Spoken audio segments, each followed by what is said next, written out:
लो मेरे दोस्तों, कैसे हो आप लोग। उम्मीद करते हैं आप लोग मस्त होंगे, स्वस्थ होंगे और मजेदार तरीके से पढ़ाई कर रहे होंगे। तो आज का इस वीडियो में आपके लिए हम प्रश्नावली 3.2 का प्रश्न नंबर 3 का क्वेश्चन नंबर 6 लेके आए हैं, जो इस चैप्टर का आपका आखिरी क्वेश्चन आ गया है। और इस क्वेश्चन को हम लोग इस तरह से पढ़ेंगे, ऐसे पढ़ेंगे कि आप तो पढ़ेंगे ही, लेकिन आज के बाद आप औरों को भी पढ़ा दीजिएगा। तो आइए देखते हैं क्या है क्वेश्चन और किस तरह से हम लोग पढ़ाई करेंगे, शानदार ट्रिक के साथ पढ़ेंगे। सबसे पहले बात है क्या, क्वेश्चन समझना। अगर आप क्वेश्चन को समझ जाएंगे ना तो क्वेश्चन इजीली से आप बना लीजिएगा। तो क्या बोल रहा है कि 5 वर्ष पूर्व जेकब की आयु, पूर्व बोल रहा है यानी कि 5 वर्ष बाद बोल रहा है। जैसे कि यहाँ पे 5 लिखेंगे, 5 वर्ष बाद यानी कि इसमें क्या होगा, ऐड होगा, आपका प्लस होगा। तो पूर्व आयु उसके पुत्र की आयु से 3 गुनी थी। उसका पुत्र का कितना गुना था, तो 3 गुना था। उसका पुत्र का आयु जो था, जेकब की आयु जो था, पुत्र की आयु से कितना गुना था, तो 3 गुना था। कब, 5 वर्ष बाद। अब आगे हम लोग देखेंगे तो शर्त एक यहां तक था। अब यहाँ पे हम लोग आगे देखेंगे कि 5 वर्ष बाद पूर्व, 5 वर्ष पूर्व जेकब की आयु उसके पुत्र से 7 गुनी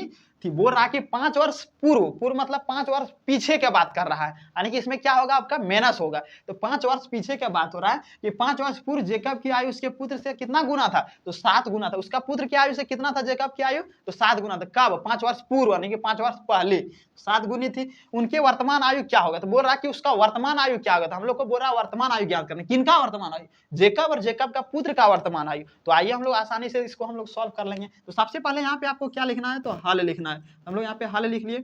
अब यहाँ पे हम लोग को देखना है कि जेकब की आयु तो हम लोग को पता नहीं है और उसका पुत्र का भी आयु पता नहीं, तो हम लोग यहाँ पे मान के चलेंगे। यहाँ पे क्या करेंगे, हम लोग मानेंगे कि माना जेकब की आयु, जेकब की आयु, तो जेकब की आयु हम लोग क्या मान लेते हैं, तो हम लोग मान लेते हैं कि x वर्ष। x वर्ष हम लोग यहाँ पे मान लेंगे। अब फिर क्या करेंगे, मान लेंगे उसका पुत्र का भी आयु। तो यहाँ पे क्या करते हैं, हम लोग मान लेते हैं, माना जेकब के पुत्र की आयु, पुत्र की आयु, जेकब की ना, जेकब के पुत्र की आयु हम लोग मानेंगे यहाँ पे ना। जेकब के पुत्र की आयु कितना हो जाएगा यहाँ पे, तो y वर्ष। हम लोग जेकब का आयु मान लिए x वर्ष, जेकब का पुत्र का y वर्ष मान लिए। अब हम लोग क्वेश्चन के स्टेप यहाँ पे चलेंगे। यहाँ पे हम लोग क्या करेंगे, शर्त एक बनाएंगे। तो यहाँ पे लिख लेना आपको शर्त एक। इस तरह से अगर आप स्टेप बनाएंगे ना, इस तरह से यहाँ पे लिख के बनाएंगे शर्त एक शर्त दो, तो एग्जामिनर को आसानी तरीके से समझ में आ गया, अच्छा शर्त एक ना, यानी कि इसमें यहाँ तक का बात हुआ है। तो हम लोग देख लेंगे तो एग्जामिनर को अच्छा से समझ में आ जाएगा। अच्छा शर्त एक शर्त दो यानी कि सही ही बनाया होगा, तुरंत आपको जितना नंबर 5 का 5 फुल मार्क्स मिलेगा, एक नंबर भी नहीं काटेगा। तो इसीलिए हम लोग स्टेप बाय स्टेप बनाएंगे और अच्छे से बनाएंगे ताकि एक नंबर भी आपका कट ना पाए। तो 5 वर्ष बाद जेकब की आयु उसके, तो कितना बोला, 5 वर्ष बाद। तो दोनों में हम लोग क्या करेंगे, 5 वर्ष बाद करेंगे, बाद यानी कि दोनों में हम लोग 5 वर्ष ऐड कर देंगे। तो यहाँ पे जेकब की आयु कितना x है और 5 वर्ष बाद बोला, यानी कि दोनों में हम लोग 5 वर्ष क्या करेंगे, तो जोड़ देंगे, उसका पुत्र में भी और उसका पिता में भी, यानी कि जेकब का आयु में भी और जेकब का पुत्र के आयु में। तो दोनों में हम लोग क्या किए, 5 वर्ष बाद कर दिए, यानी कि 5 वर्ष पूर्व कर दिए। जैसे कि जेकब का आयु हम लोग माने थे x वर्ष, तो 5 वर्ष के बाद यहाँ पे बात हो रहा है ना, तो 5 वर्ष बाद कर दिया, यानी कि 5 इसमें ऐड कर दिए।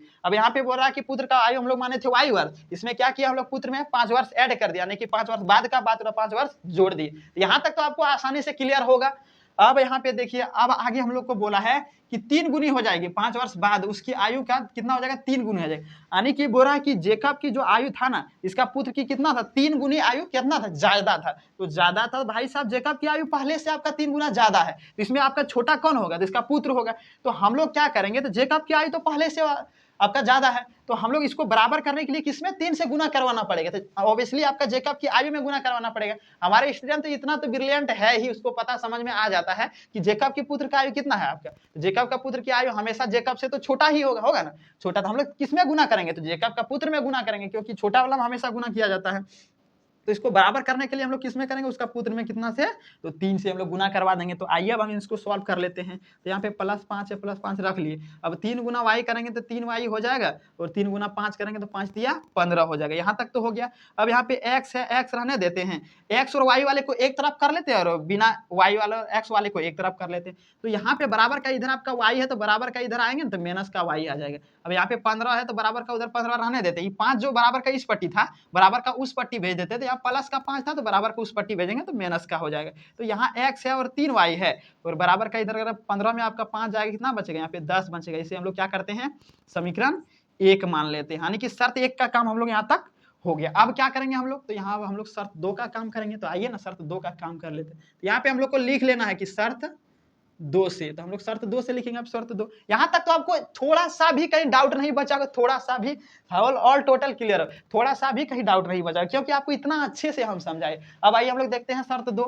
तो 5 वर्ष पूर्व जेकब की आयु उसके पुत्र से 7 गुनी थी। बोल रहा है कि 5 वर्ष पूर्व मतलब क्या बोल रहा है, पीछे, तो 5 वर्ष पीछे का बात हो रहा है। तो यहाँ पे हम लोग को क्या है, एक्स है, जेकब की आयु यहाँ पे हम लोग कितना माने, तो एक्स माने हैं, तो पीछे का बात हो रहा है, ऑब्वियसली इसमें माइनस होगा, क्योंकि जेकब की आयु से 5 वर्ष पीछे का बात हो रहा है। तो पीछे में क्या होता है, हमेशा पूर्व में हम लोग क्या करते हैं, माइनस होता है, और बाद में क्या होता है, प्लस होता है। जैसे कि बाद बोला तो इसमें प्लस कर दी, और पूर्व बोला है इसमें क्या बोला आपका, यहाँ पे पूर्व बोला है, तो माइनस करना पड़ेगा, क्योंकि पीछे का बात हो रहा है। अब क्या करेंगे, उसका पुत्र में भी 5 वर्ष हम लोग को क्या करना है, पीछे जाना पड़ेगा, दोनों में पीछे जाना पड़ेगा हम लोग 5। अब दोनों को बराबर करेंगे, तो कितना गुना बोल रहा था, तो यहाँ पे बोल रहा है कि 7 गुनी थी। किसका 7 गुनी थी, उसका पिता का आयु, जो जेकब का है ना, जेकब का आयु कितना था यहाँ पे आपका, तो 7 गुना आयु था किससे, उसका पुत्र से।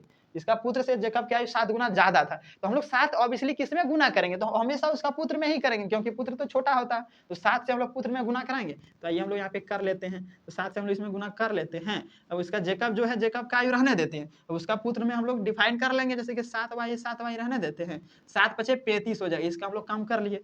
अब यहाँ पे x रहने देते हैं, y वाले को इस पट्टी ले आते हैं, बिना y वाले को उस पट्टी भेज देंगे। यहाँ पे 7y था, 7y बराबर का इस पट्टी लाएंगे, तो माइनस का 7y आ गया। यहाँ पे -35 है, -35 रहने देते हैं, माइनस का 5 था ना, बराबर का उस पट्टी ले जाएंगे, तो प्लस का यहाँ पे 5 हो जाएगा। x - 7y बराबर में, यहाँ देखिए 35 में आपका यहाँ पे 5 जाएगा, माइनस बड़े के सामने माइनस चिन्ह है, तो माइनस आ जाएगा। यहाँ पे 30 में अगर आपका 35 में आपका 5 जाएगा, तो 30 बचेगा। इसे हम लोग मान लेंगे समीकरण 2। समीकरण इसे हम लोग क्या किए, 2 मान लिए। यहाँ तक तो आपको आसानी से क्लियर समझ में आ गया होगा। शर्त 1 शर्त 2 हो गया। अब यहाँ पे क्या करना हम लोग को, अब दोनों का क्या वर्तमान आयु ज्ञात करना है, तो आइए हम लोग वर्तमान आयु ज्ञात कर लेंगे। तो आप एक काम कीजिए, इसका स्क्रीनशॉट ले लीजिए, इसको मिटा के यहाँ पे हम बता देंगे आपको, तो आप स्क्रीनशॉट ले लीजिए। अब आइए आपको हम यहाँ पे मिटा देते हैं। तो एक काम करते हैं, यहाँ तो थोड़ा सा आपको दिख ही रहा होगा ना, तो यहाँ पे हम लोग थोड़ा सा और लिख लेते हैं। जैसे कि यहाँ पे है समीकरण 2 और समीकरण 1, तो यहाँ पे दोनों में आपको देखिए एक चीज कॉमन नजर आता है, यहाँ भी x है और यहाँ भी आपका x है, तो y पे यहाँ पे 3y है और यहाँ पे 7y है, लेकिन दोनों माइनस में है। तो एगो तो हम लोग को यहाँ पे मिल रहा है कि यहाँ पे x है, हम लोग क्या करते हैं, समीकरण 2 है ना, समीकरण 2 एवं समीकरण 3 से हम लोग इसको सॉल्व कर लेते हैं। तो समीकरण 2 यहाँ पे हम लोग को क्या है, तो समीकरण 2 यहाँ पे हम लोग को है कितना है, समीकरण 2 x - 7y बराबर -3 है, और समीकरण 1 में क्या है, x - 7y बराबर में यहाँ पे आपका 10 है। तो हम लोग क्या करेंगे, समीकरण 2 का मान समीकरण 1 में रख लेंगे, तो यहाँ पे लिखेंगे समीकरण 2 का मान समीकरण 1 में रखने पर, तो यहाँ पे हम लोग क्या करेंगे, समीकरण 1 में रख लेंगे। तो यहाँ तक आपको दिख रहा होगा, अब इधर नहीं दिख रहा होगा। अब क्या कीजिए, इसको मिटा देते हैं हम, अब स्क्रीनशॉट ले लीजिए। तो आइए अब हम इसको मिटा रहे हैं।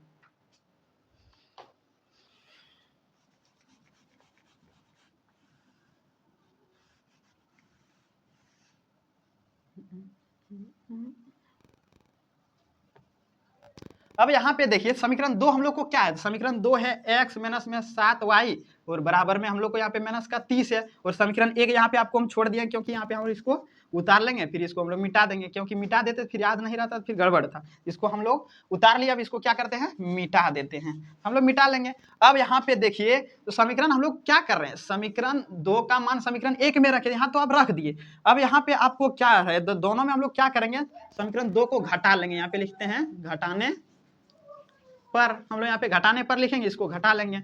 अब यहाँ पे देखिए घटाएंगे, ये आपका विलोपन विधि से बन जाएगा। इसको जैसे हम लोग घटाएंगे ना भाई साहब, ये आपका विलोपन विधि से बन जाएगा। हम लोग को प्रश्न नंबर 3 में क्या बोला गया था, प्रतिस्थापन विधि से बनाने, तो हम लोग इसको घटाएंगे विलोपन विधि से। प्रतिस्थापन विधि से बनाने के लिए क्या करना पड़ेगा, 2 स्टेप और इसका बढ़ाना पड़ेगा, क्योंकि इसमें हम लोग x का मान निकालना पड़ेगा, तभी प्रतिस्थापन विधि से बनेगा। अगर डायरेक्ट हम लोग बनाएंगे ये तो बनेगा आपका, लेकिन विलोपन विधि से बन जाएगा, तो फिर क्वेश्चन के अनुसार ये गलत हो जाएगा। आइए हम लोग इसको प्रतिस्थापन विधि से सॉल्व कर लेते हैं। तो यहाँ पे इसको जो हम लोग लिखे थे ना, इसको अभी फिलहाल में हम लोग क्या करते हैं, मिटा देते हैं। फिलहाल में इसको मिटाते, इसको आपको नहीं लिखना है, क्योंकि हम लोग शॉर्ट में फिर हो जाएगा, इसको लिखना है। यहाँ पे हम लोग क्या करना है, कौन सा विधि से सॉल्व करेंगे, तो प्रतिस्थापन विधि से सॉल्व करेंगे। यहाँ पे हम लोग लिख लेते हैं प्रतिस्थापन विधि से, तो हम लोग को लिख लेना है, जैसे कि प्रतिस्थापन विधि से सॉल्व करेंगे, यहाँ पे लिख लिया हम लोग प्रतिस्थापन विधि से। अब जिस विधि से सॉल्व करेंगे यहाँ पे लिख लीजिएगा, तब आपका क्या होगा, एक भी नंबर नहीं कटेगा, क्योंकि आपको एग्जामिनर को तो साफ साफ नजर आ रहा है कि सारा चीज यहाँ पे लिखा हुआ है, तो कहाँ से काटेगा आपका नंबर। अब आइए हम लोग यहाँ पे इसको क्या करते हैं, प्रतिस्थापन विधि से सॉल्व करेंगे। तो समीकरण 1 में हम लोग को यहाँ पे क्या था, समीकरण 1 में था क्या था भाई हम लोग को यहाँ पे, तो समीकरण 1 में था 7y ना, समीकरण 1 में क्या था भाई, मिटा दिए, अरे यार। तो हम लोग को यहाँ पे समीकरण 1 में क्या था, तो समीकरण 1 में था कि x माइनस में 3y और बराबर में 10 था, यही ना था। तो हम लोग क्या करेंगे इसको, तो हम लोग x का मान इसमें निकालना है, तब तो हम लोग यहाँ पे किसमें बनेगा, तो प्रतिस्थापन विधि में बन जाएगा। अब क्या करेंगे, यहाँ पे 10 था ना, x था, यहाँ x रख दिए, अब यहाँ पे 10 था, 10 को बराबर का इधर रख लिए। अब ये जो यहाँ पे माइनस का 3y था ना, बराबर का उस पट्टी भेजेंगे तो क्या हो जाएगा, ये आपका प्लस का 3y हो जाएगा। तो इसको हम लोग मान लेते हैं समीकरण 3 मान लेंगे, क्या समीकरण 3 मान लेते हैं, इसको हम लोग समीकरण 3 मान लिए। अब क्या करना है भाई, यहाँ तक तो हो गया। अब हम लोग समीकरण 2 का भी यहाँ पे सॉल्व कर लेना है, इसका भी x का मान निकाल लेना है। समीकरण 2 यहाँ पे क्या था, तो x माइनस में 7y बराबर में माइनस का यहाँ पे 30 था, माइनस का 30 रहने देते हैं, इसको बराबर का उस पट्टी भेज देते हैं, यहाँ पे प्लस का 7y हो जाएगा। इसको क्या मान लेते हैं हम लोग, समीकरण 4 मान लेते हैं, समीकरण 4 मान लिए। अब यहाँ पे देखिए समीकरण 3 एवं समीकरण 4 है, तो हम लोग क्या करेंगे, समीकरण 4 का मान समीकरण 3 में रख देंगे, तो हम लोग यहाँ पे आसानी से बन जाएगा। अब क्या करते हैं हम लोग, समीकरण 4 का मान समीकरण 3 में रखते हैं, यहाँ पे लिख लेते हैं कि समीकरण 4 का मान समीकरण 3 में रखने पर हम लोग क्या करेंगे, समीकरण 4 का मान समीकरण 3 में रख लेंगे। तो आइए हम लोग रख लेते हैं। तो यहाँ तो आपको नीचे थोड़ा सा दिखेगा नहीं, हम लोग साफ सुथरा बनाएंगे, तो इसको मिटा के आपको यहाँ पे हम बता देते हैं। इसको चाहो तो आप स्क्रीनशॉट ले लो। अब क्या करेंगे, यहाँ पे आपको हम बता दे रहे हैं, जैसे कि यहाँ पे क्या था आपका, समीकरण 4 का मान समीकरण 3 में रखेंगे। समीकरण 4 यहाँ पे क्या है, तो समीकरण 4 है माइनस का 30 और प्लस का 7y, यही ना था, माइनस का 30 प्लस में 7y। और समीकरण 3 क्या है, समीकरण 3 बराबर का इधर है आपका यहाँ पे 10 प्लस में 3y। अब बोले सर कैसे यहाँ पे लिखे, हमको समझ में नहीं है। भाई हम लोग क्या किए, समीकरण 4 का मान समीकरण 3 में रखे, तो यहाँ पे समीकरण 4 में क्या है, x बराबर यहाँ पे कितना आपका माइनस 30 प्लस 7y, यही ना है 7y। हम लोग क्या किए, इसको समीकरण 3 में रखे, तो x का बराबर यहाँ पे आपका x का मान यहाँ पे इतना है, तो हम लोग क्या किए, इस मान को यहाँ पे जो x था ना, इसके स्थान पे रख दिए, क्या किए यहाँ पे रख दिए 30 माइनस का 30 प्लस में 7y। क्या किए, इस समीकरण 3 का जो x का मान था ना, तो इसका जो समीकरण 4 का x का मान था, इसका मान इस पे रख दिए, और इसको जो था समीकरण 3, इसको बराबर का उधर लिख दिए, बस कुछ नहीं किए। समीकरण 4 का मान यहाँ पे रख दिए और समीकरण 3 का मान इधर रख दिए। यहाँ तो समझ में आ ही गया होगा आपको। अब यहाँ पे देखिए 30 है ना, तो माइनस का 30 है, इसको यहाँ पे मिटा लेते हैं। यहाँ पे 7 थी जो y है ना, y वाले को एक तरफ कर लेते हैं, बिना y वाले को एक तरफ कर लेते हैं। 7y है, 7y यहाँ पे रहने देते हैं। यहाँ पे देखिए प्लस का 3y बराबर का इस पट्टी भेज देते हैं, इसको क्या हो जाएगा, माइनस का 3y। अब यहाँ पे 10 है, 10 रहने देते हैं। यहाँ पे देखिए माइनस का 30 है ना, बराबर का उस पट्टी भेज देते हैं, यहाँ पे प्लस का आपका 30 आ जाएगा। अब 7 में 3 जाएगा, कितना बचेगा, तो 7 में 3 जाएगा तो 4 ना बचेगा आपका, और यहाँ पे क्या है, दोनों को जोड़ेंगे तो 40 आ जाएगा, क्योंकि 10 30 जोड़ेंगे 40। अब 4 से इसको आसानी से कटा दीजिए, 10 बार में कट जाएगा। तो y बराबर हम लोग को क्या निकल करके आ गया, यहाँ पे 10 निकल करके आ गया। अब y का मान समीकरण 4 या 3 में रख दीजिए, तो x का मान निकल जाएगा। तो आइए हम लोग रख लेते हैं। तो क्या करते हैं, y का मान समीकरण 3 में रख लेते हैं, x का मान निकल जाएगा। तो यहाँ पे लिख लेना है आपको, y का मान समीकरण 4 में रखने पर, तो हम लोग समीकरण क्या करेंगे, 4 में रख लेंगे। तो y का मान, तो समीकरण 4 यहाँ पे क्या है, x बराबर में ना 4 में रखे ना, 4 या 3, 4 में रखे, तो अच्छा कोई बात नहीं, दोनों में से किसी में आप रखेंगे तो आसानी से निकल जाएगा।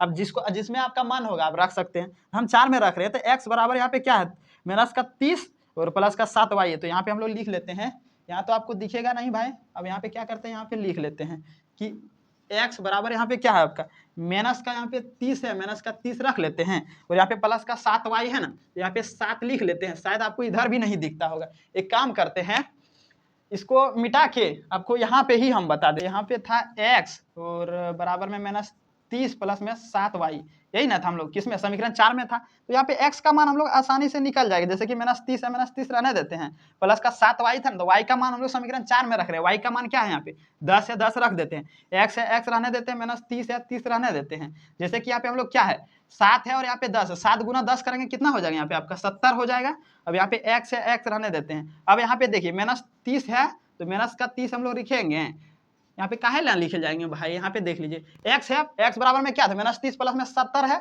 अब क्या करेंगे हम लोग, 70 में 30 को घटा देंगे, 70 में 30 को हटाएंगे कितना बचेगा, 40 बचेगा। यानी कि हम लोग को यहाँ पे x बराबर क्या निकल करके आया, 40, और y बराबर क्या निकल करके आया, 10 निकल करके आया। यानी कि जेकब की आयु कितना निकल करके आ गया हम लोग को यहाँ पे, तो वर्तमान आयु कितना निकल करके आया, 40 निकल करके आया, और जेकब के पुत्र के वर्तमान आयु क्या निकल करके आया, 10 वर्ष निकल करके आया। यही तो पूछा था, जेकब के वर्तमान आयु और उसका पुत्र के वर्तमान आयु ज्ञात कीजिए। तो वर्तमान आयु हम लोग निकालेंगे, तो जेकब का वर्तमान आयु आप चाहो तो नीचे लिख सकते हैं कि जेकब की वर्तमान आयु 40 वर्ष, जेकब के पुत्र की वर्तमान आयु 10 वर्ष, बस कुछ भी नहीं है, इतना आसान। तो उम्मीद करते हैं ये क्वेश्चन आपको आसानी से समझ में आ गया होगा। अगर समझ में आया और इससे पहले जितना था, जैसे कि क्वेश्चन नंबर आपका 4 था, 5 था, 3 था, 2 था, 1 था, हमने बता रखे। अगर वहां भी आपको डाउट है तो जाके आप देख सकते हैं, मेरा ही प्लेलिस्ट में पड़ा होगा, तो आप जाके बिल्कुल देख सकते हैं। तो फिर मिलते हैं नेक्स्ट वीडियो में, तब तक के लिए जय हिंद, वंदे मातरम।